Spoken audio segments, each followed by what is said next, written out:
After a season of grinding and skating, the Gotham Girls Roller Derby League let loose on Friday, December 8th to celebrate the year's successes and to look to the future.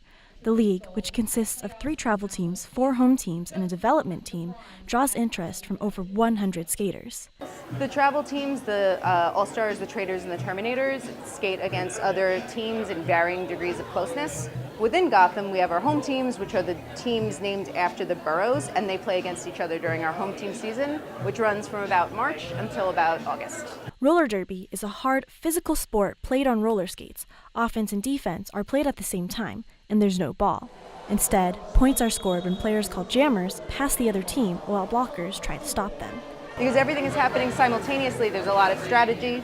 It has elements that are familiar to people who might play rugby, elements that are familiar to people who play basketball. Roller derby can be a rough sport, but some skaters love its physicality and athleticism. I love the physical aspect of it, where you're getting exercise. I love all of the mental stuff that goes in, like learning to trust your teammates, learning to communicate, learning to have your brain and your body and your voice all connect and do those things simultaneously.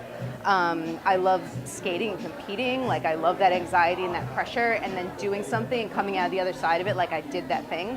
It's an awesome feeling. Another aspect of the league that continues to draw skaters in despite the difficulty of the sport is the community Gotham Girls has been able to build. These are now my friends, they're my family. I work with some of the girls.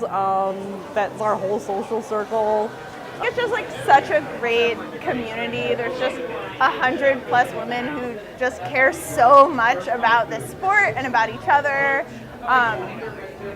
It's so awesome to just be a part of that. The league is entirely volunteer run. Skaters also put in time, whether that be through coaching or administrative work, to keep it running. The downside? It's a big time commitment. It's basically a second full-time job.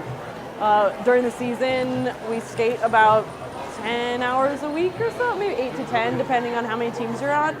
But it's constant. We also have committee hours because it's a non-for-profit. So we all have to work to keep the league going. So we've got committee hours on top of actual practice, and then we have to work out outside of derby. And then it's just planning travel and planning team bonding. So it really is a second full-time job. But the skaters looking to improve their game in the next season are always willing to dedicate their time to play the game and keep the league alive. For NYU, I'm Caitlin White.